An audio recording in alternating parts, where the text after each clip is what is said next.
out some weaknesses in the educational system. You never made any recommendations for rectification of such a system, and that is the way we've been taught.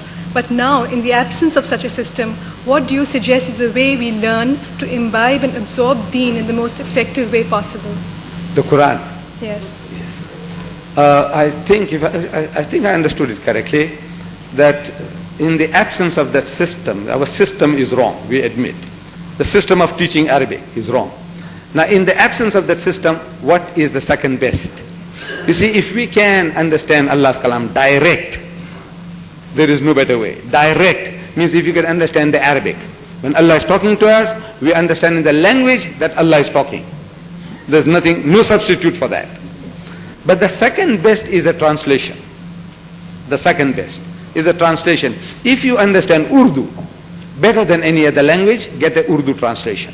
If you understand Sindhi better than any other language, get a Sindhi translation. If you understand Gujarati better than any other language, I say get a Gujarati translation. Whatever language you understand best, get a translation in that language. That is second best. But you, my child, you speak English so beautifully. For you, despite, maybe you understand Urdu better than that even. Get an Urdu translation, but an English translation is imperative. It will improve your English, this translation. Then everything on your fingertips, and the language, the terminology, you'll get the right terminology to speak to others. You see, at times we understand, I'm telling the Arabs, I said, look, you don't need a translation. That's your mother tongue. But if you aspire to talk, to share with a non-Muslim who's English speaking, then you won't have the right terms. So I said, look, what you do, you also need a translation. Though you read from the Quran, Bismillahir Rahmanir Rahim, in the name of Allah, most gracious, most merciful. He said, وَإِذْ قَالَتِ الْمَلَائِكَةُ يَا مَرْيَمُ. Now you understand. I said, you understand what it means. I'm telling the Arab. But now how are you going to explain to the fellow? So you'll start using your own words. It says, you see, the angel said to Mary, so, O Mary, Inna Allah astafaki wa taharaki wa astafaki ala nisa'il alameen. So he said, you see, Allah, He liked her very much. He is choosing her. And you're talking like that, it appears that Allah is talking like that. So, if you have a translation, you learn the translation as, وَإِذْ قَالَتِ الْمَلَائِكَةُ يَا مَرْيَمُ. So behold, the angel said, O Mary, Inna Allah astafaki wa taharaki wa astafaki ala nisa'il alameen. That God Almighty has chosen thee and purified thee, chosen thee above the women of all nations. Now when you learn like that, you're using the right terms. Now this using of the correct terms will improve your vocabulary, will improve your construction of sentences. And I'm telling people, our people, I said, look, you don't have to read Shakespeare or Milton to improve your English even. This book will do the job. What things it will do for you. Allah's kalam is there, verse by verse translation. If you read so many times, passively you'll be understanding Arabic, even if you didn't learn Arabic as a language. The way I'm reading, I seem to understand what I'm reading.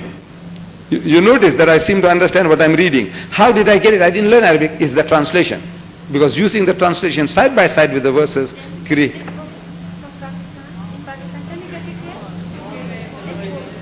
you want to see? Yes. Oh yes. This translation, I'm sure, I didn't have the time to make sure, but this was printed in Lahore. It is available by Abdullah Yusuf Ali. The language as if it's inspired, the English, even the English seems to be inspired. This man Abdullah Yusuf Ali, when the Westerner, when he reads it, he can't believe that an Oriental could have written that English even. The English is superb and is a substance also. This is the only translation, an English-speaking person, if he starts sitting alone and start reading, tears will start rolling down his eyes. Tears, because it's coming from the heart. As our shair says, dil se jo baat nikalti hai, asar rakhti hai, par nahi taqat parwaz magar rakhti hai. It's coming from the heart, so it moves people's hearts. Other people, they write from the head. Beautiful ideas, so it tickles the brain. Very nice, beautiful. But it doesn't move you. This one moves you. Get it? And it's cheap. Wallah, it's very cheap. Yes, my sister. And about the recommendations for the rectification of the educational system. I didn't understand. For recommendations for the improvement of the existing educational system. The idea is that we must start learning language, Arabic, as we learn other languages. How do you learn other languages? See, when I went to school, direct method, I didn't know English. I was born in India. I go to South Africa. I go to school. So they start teaching me BAT bat, CAT cat, MAT mat, RAT rat. So I understand what is bat, what is rat, what is mat, what is cat.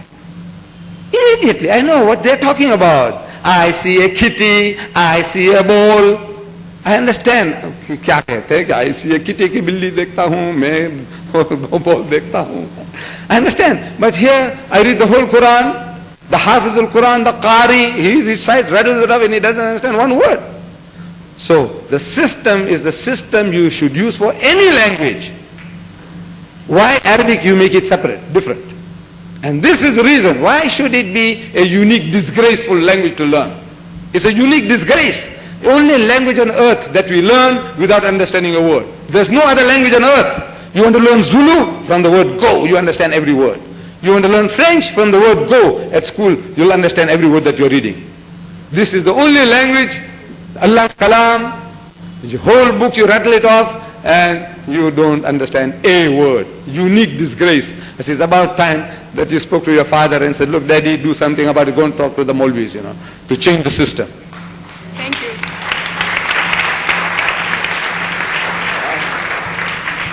My name is Safia Khairi. I would like to ask a question on your speech. When you were speaking about the Prophet being an Ummi, you said the people of Arabia were Ummis too. Maybe I didn't understand it very well, but as far as back as I can think, I read that during that time, there used to be a bazaar called Ukas in the Kaaba, where they used to come with their best verses, and they were very versatile. As a matter of fact, most of the, Quraysh sheikhs, chiefs, were all very learned people as such. So I was just wondering if you could explain what you meant by that. I will. The Arabs were an Ummi people, meaning as a people they were illiterate. They didn't know how to read or write. At the time of our Nabi, there were only about half a dozen people in the whole of Arabia who could read and write. Among them was Abu Jahl. Abu Jahl was one of those.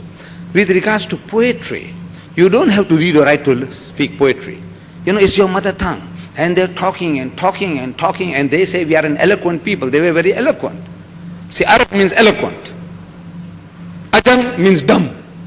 They said we are the Arabs, we are the eloquent people, and the rest of the world is Ajam. Ajam means dumb compared to us. We can, in our language, the Arab boasted, can give you 100 different words for a sword, talwar ke liye.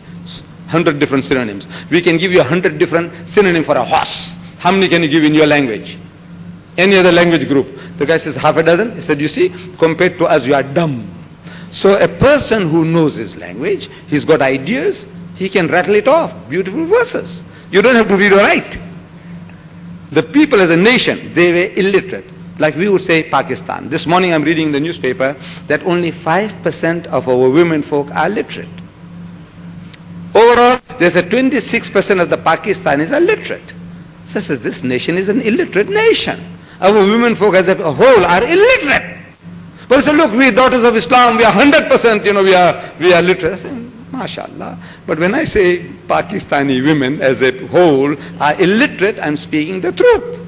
Although the daughters of Islam, 100% literacy. Now you see, this is a little fragment from somewhere. He said, now look, alhamdulillah, you are all literate. But when we talking about Pakistan, we thinking of the whole nation, our peasants, our workers, and everybody in it. He said, only 5% of women folk are literate. That's this morning's paper, in the dawn. I read it, somebody made some mention, you see. So that's how we talk. The nation as a whole, and Ummi people, and our Nabi, and Ummi Prophet. One, and that's how the Jews and the Christians, they look down upon them. They say, you illiterate people, you barbarians. Therefore Allah Bari Ta'ala is flattering them. Say, all right, you Ahlul Kitab, oh people with the scripture, come now. Ta'alaw, come. Can you see now? This is not because they're boasting as against the Arabs. We are learned, you are Jahil log. Ummi, all right. Learned people out. Hum baat karenge. So as a people as a whole, they were illiterate. Sir, being a student of St. Joseph's College, I just wanted to ask a simple question. It's very simple. That's it, that in our college, though it's nationalized now, but still on the top of the building and in certain rooms, in which we have classes and sometimes classes of Islamiyat even, there's this sign of Trinity, the cross, stung on the walls. So does it make any difference being Muslims? Should we do anything about it or? You see, the Muslims themselves have become so emasculated. The Muslims, we are, you see, you go to Bharat, I don't know, in Bharat, where they'll give you the facilities, like in Indonesia, you know, it's a Muslim nation, you can't even say Allah. You can't have a society with the word Islamic. Islamic is taboo, is forbidden. The word Allah, you can't use it. You must say Tuhan in the language of the Indonesian. This is Pakistan, we don't have to go to that extreme. But I can't see any reason why the Pakistanis can't have universities and schools of their own. Why can't you have your own? That we have to send our children to mission schools, and they are getting brainwashed, getting programmed, even if they are not converted. It's the nature of man. You know, they woo us and they respect us and they talk to us. They say, no, the Christians are very good people.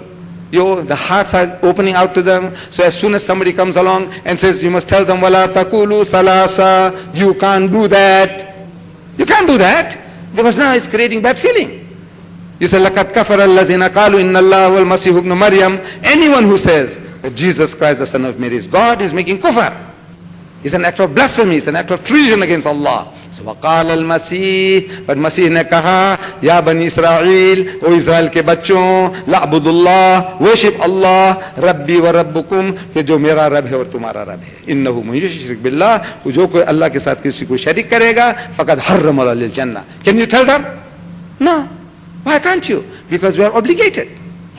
So you put yourself into that position, and now we want to know how to fight. Like me tying your hands, I say, come on, fight. Tie your tongue, close your mouth, zip your mouth, and say, come on, talk. This is what is happening to us, you see. So it is the powers that be, the people who are in power, they must think and plan and say, look, we must have institutions of our own. Hospital, you can afford it. There are millionaires and billionaires here. Go and approach them, talk to them.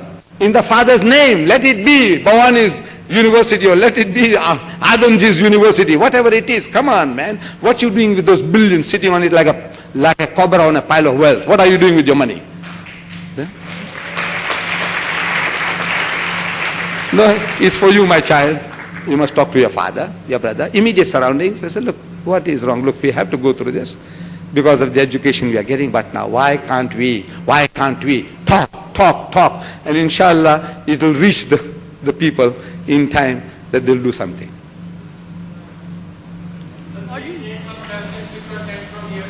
First chance, this is the ladies' meeting. You have enough of me in the other meetings. There's this modern trend that all the religions teach good things and forbid evils. And so the basic thing is that we must have good ikhlaq, good relations with others.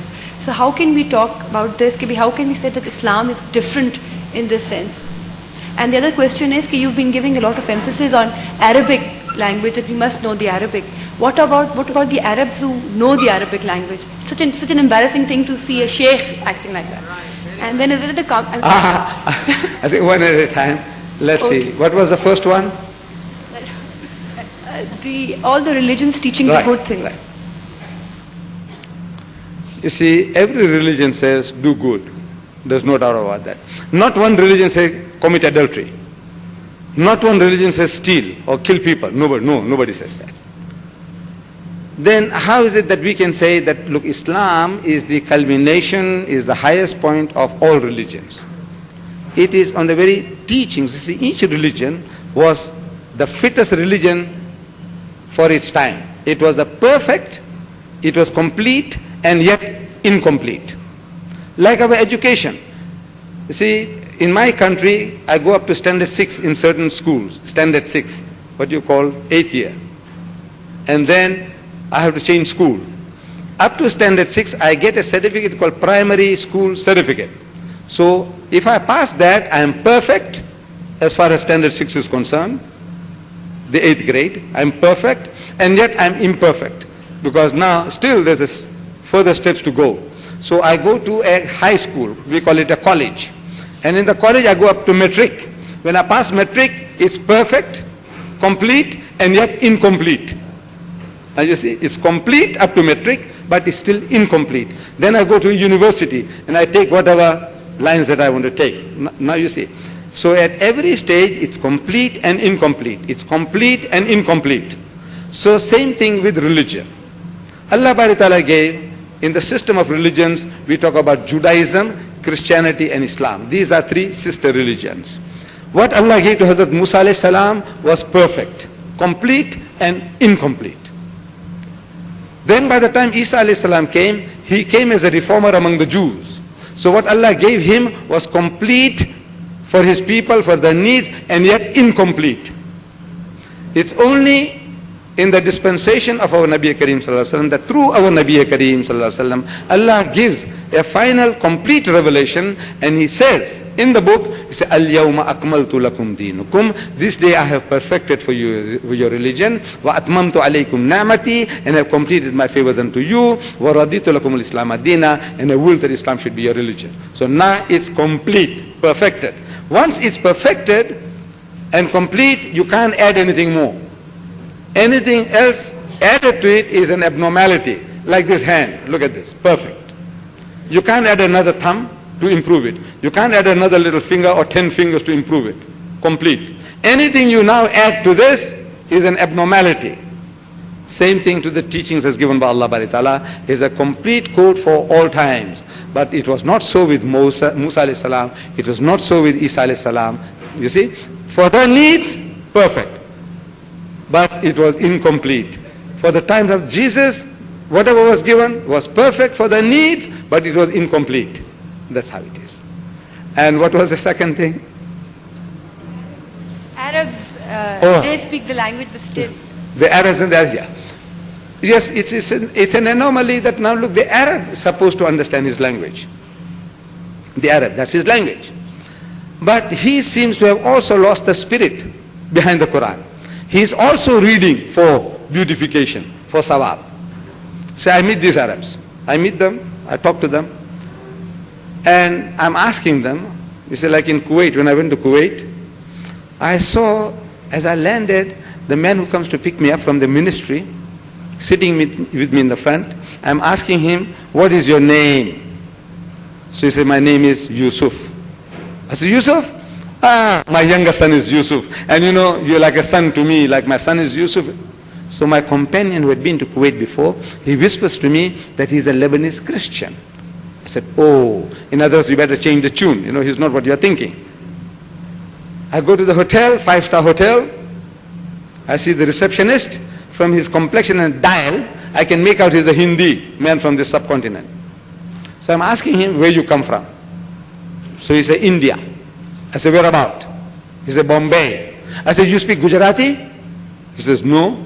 I said, that's funny. I come from Bombay and I can speak Gujarati. How is it that you come from Bombay and you can't speak Gujarati? He said, no, I'm a Goanese Christian. I said, oh, name Stephen. I sit down to eat. The waiter comes. Another Hindi. Name Paul. So I asked him, I said, you Paul? He said, yes. I said, robbing Peter to pay Paul, huh?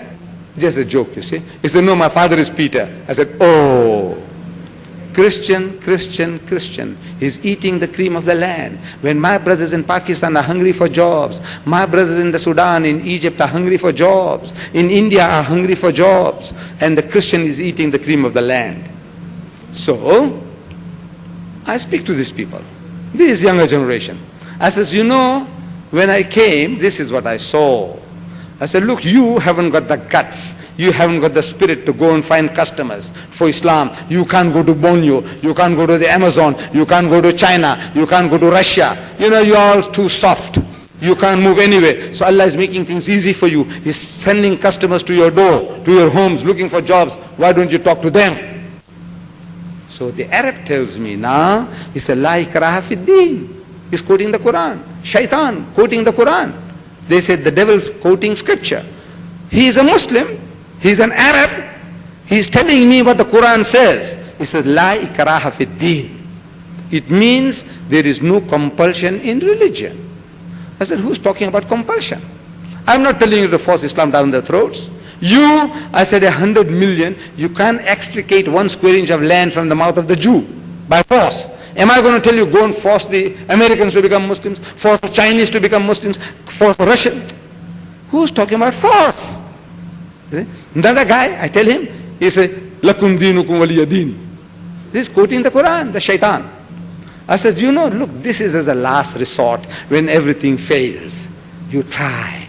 And when that guy says, hey, I'll put a knife through you, then Allah tells you to tell them, وَإِذَا خَاطَمُهُمُ الْجَاهِلُونَ قَالُوا سَلَامًا. When you meet the ignorant one, say peace. tum tumhare raaste, hum hamare raaste. That is as a last resort. If our Nabi started with that, there would have been no problem. If he started with that, we wouldn't have been Muslims today.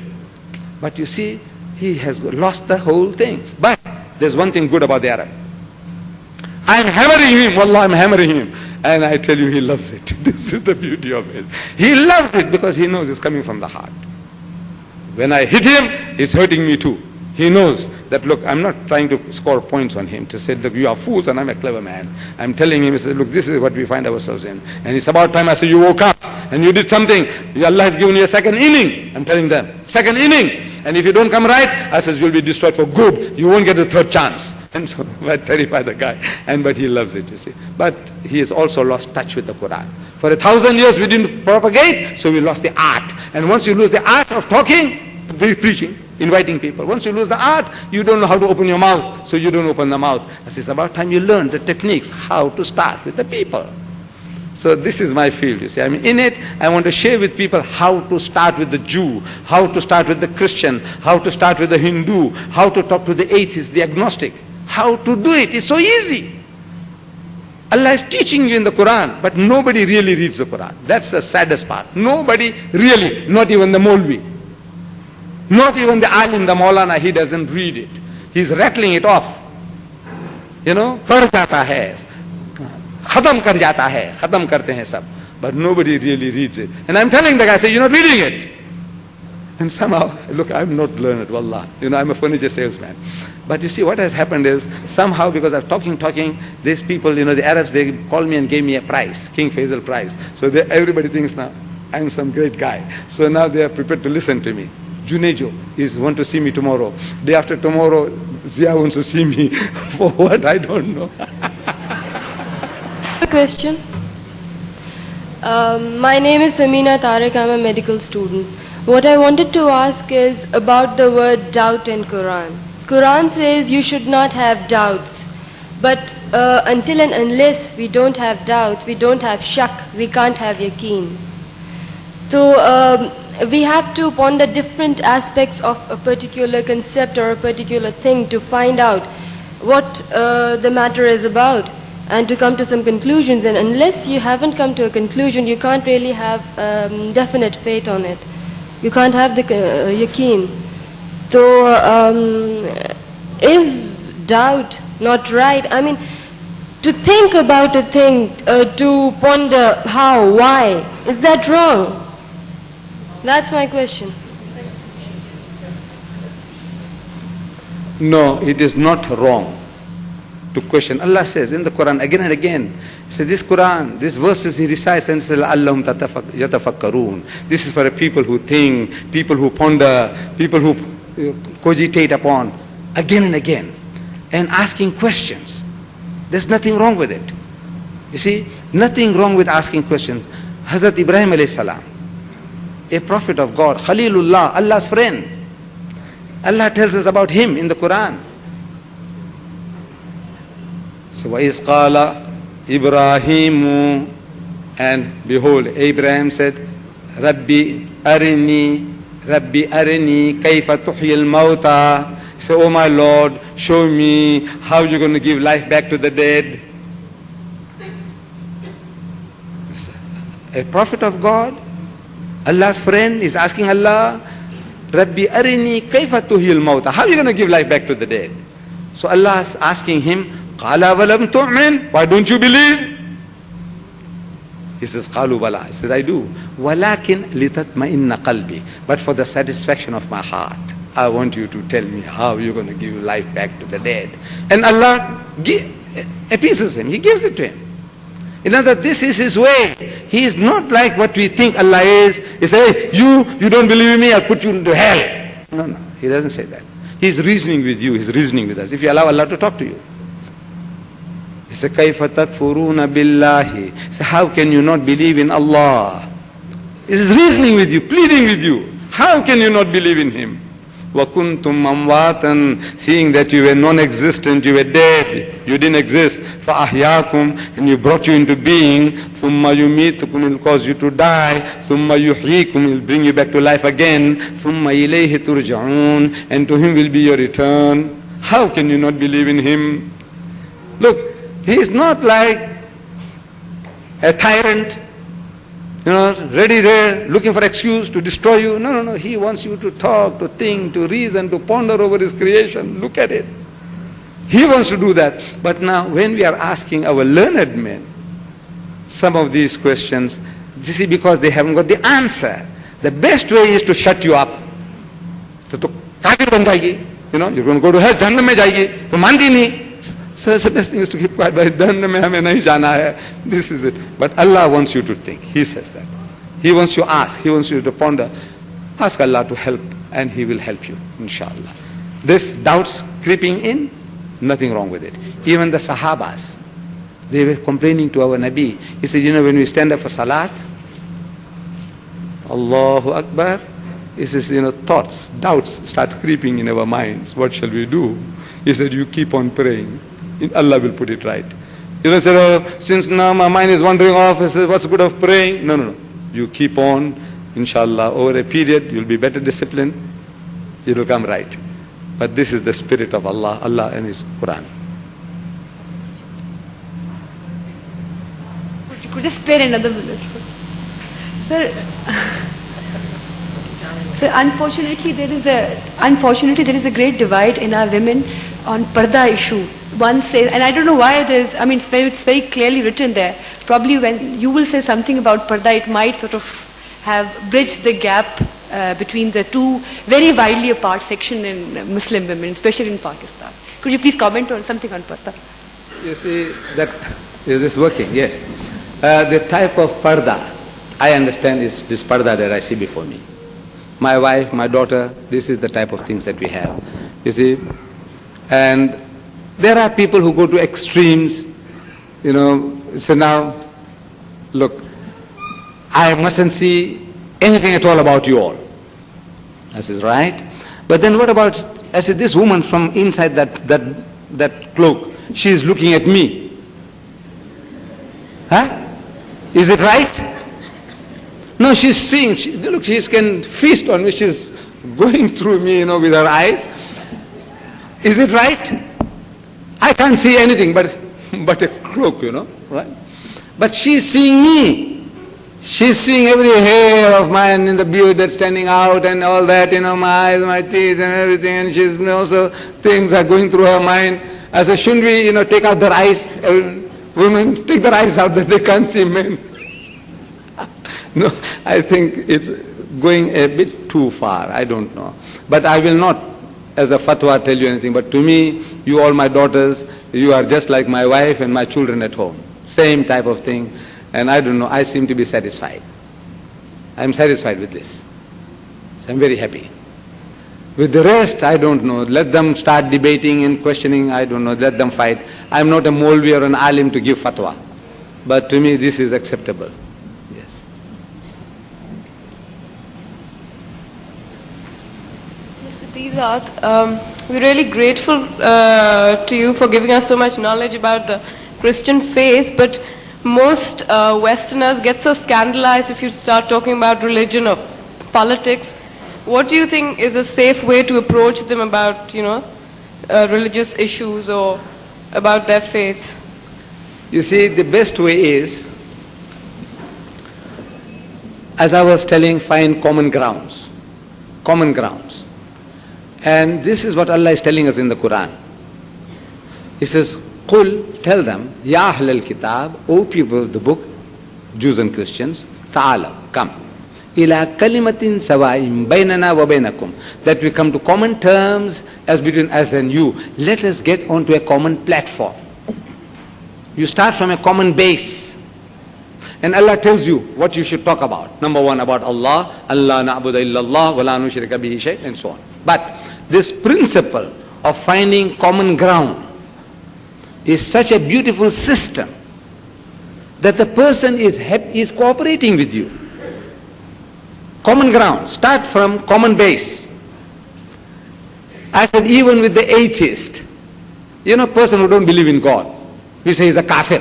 I don't know what you say in Urdu for an atheist. Kya kehte ben? Atheist, one who doesn't believe in God. What do you say in Urdu? Dahriya. A guy is an atheist, he said there's no God. Now, that he is supposed to be the greatest enemy. He is supposed to be the greatest enemy of deen. The man who said there is no God. Look, the Jews say there is God, the Christians say there is God, the Hindus say there is God. Here is a person, Dahriya, he said there is no God. And I am telling you, find common grounds with him also. Anybody. This is a beautiful principle. Allah says with the Jew and Christian, but it can be extended to anybody, everybody. Common grounds. So how do you find common grounds with the atheist? One who doesn't believe in Allah. How can you have anything in common? I said, look, if you know his background, very easy. You see, I come across Westerners. I ask them, what church you belong to? This is also very innocent. What church? Because among the Christians in South Africa, among the whites there are 1,000 different churches and denominations. Among the blacks there are 3,000 different sects and denominations. So, of Christians. And they're always asking one another, what church you belong to? What church you belong to? Are you a Jehovah's Witness? Are you a Seventh-day Adventist? Are you a Mennonite? Are you a Christadelphian? Are you a Roman Catholic? Are you a... They're asking, what church? What church? What church? So I ask, what church you belong to? The guy says, no, I don't go to church. I don't believe in God. So I said, congratulations to you. Mubarakbadi tumhe. He's shocked. When he says, I don't believe in God, he expects me to, start attacking him now. I says, no. I said, congratulations to you. He said, what for? I said, you see, if you told me you are a Christian, no congratulations. Because your father was a Christian, your mother was a Christian. You tell me you are a Muslim, I said, no congratulations. Because your father was a Muslim, your mother was a Muslim. No, what did you do? You inherited it. माँ बाप ने तुम्हें मुसलमान बनाया बचपन से तुमको ऐसा. What have you done? Nothing. So no congratulations. But if you say you are an atheist, I say congratulations. Because your father was a Christian, your mother was a Christian. You come from a Christian environment and you say you don't believe in God, you have been thinking. So I congratulate you for that. What made you say that there is no God? If your father was a Christian, they were going to church, mother was going to church, and now you say you don't go to church and you don't believe in God, you were thinking.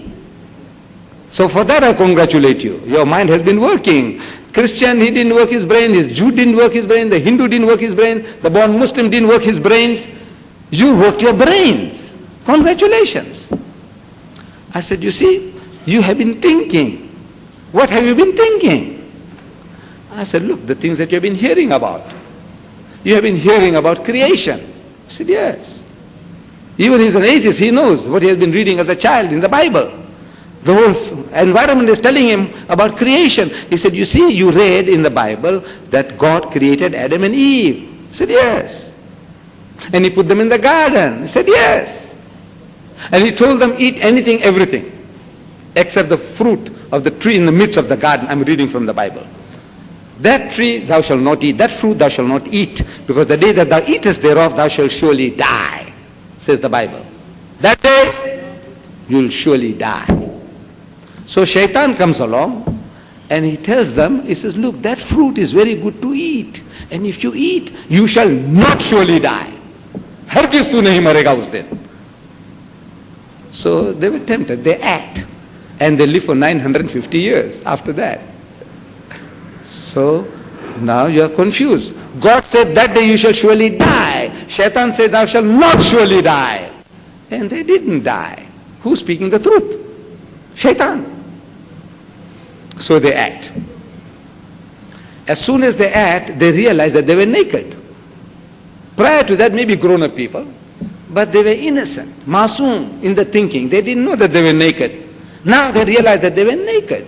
So they started plucking leaves. I'm reading from the Bible. I'm reading, telling his background, I'm telling you. So they started plucking leaves. And Adam heard, the Bible says, God walking in the garden in the cool of the day, and Adam heard his footsteps.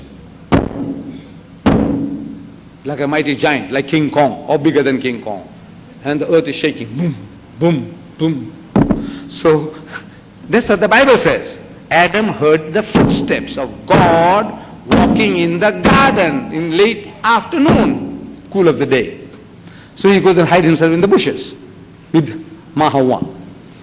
So God comes and stands. I'm only reading what is in his book, what his experience I'm telling him. So God comes and stands where Adam and Eve were a few seconds before. And he scans, he looks. He can't see them. So he says, Adam, Adam, where art thou? Tu kahan hai? Poor God, he doesn't know where Adam and Eve are. Or maybe he's playing hide and seek, with Adam and Eve, like I do with my grandson. I have a grandson about 3.5 years old. So I go home, and he's very happy to see his grandpa. But I go pretending that I don't see him. So I shout, say, Rais, tu kahan hai? Where are you? That's my Gujarati language. You see, he understands my language. And I'm looking all over, Rais, where are you? And he's laughing. He says, Grandpa can't see me. So maybe the Almighty also was wanting to have a little fun, so playing hide and seek. I don't know, but that's what the Bible says. So Adam peeps through the bushes, sheepishly, guilty. So what's wrong? Why are you hiding? He said, because I was naked. He said, how do you know that you were naked? You have been eating the fruit. So he says, no, it's the woman that gave us to me. She made me to eat. In other words, he's blaming Allah for giving him that woman. Say, if you didn't give me this woman, I wouldn't be in trouble. Say, you gave me this woman. And he says, you woman. He said, no, it's the serpent that beguiled me. Shaitan ne hame, wo saap ne hame puslaya. So, the cowards, our grandfather and grandmother first, they're cowards, you see, passing the buck, the responsibility, somebody else. The oldest game in the world, still with us today. So, I said, you believe in a God who walked in the garden and Adam heard his footsteps? He says, no. I said, me too. I don't believe in a God like that. Then in the book of Genesis, it's still the same book, first book. Hazrat Musa alayhi salam wants to see Allah. He wants to see God.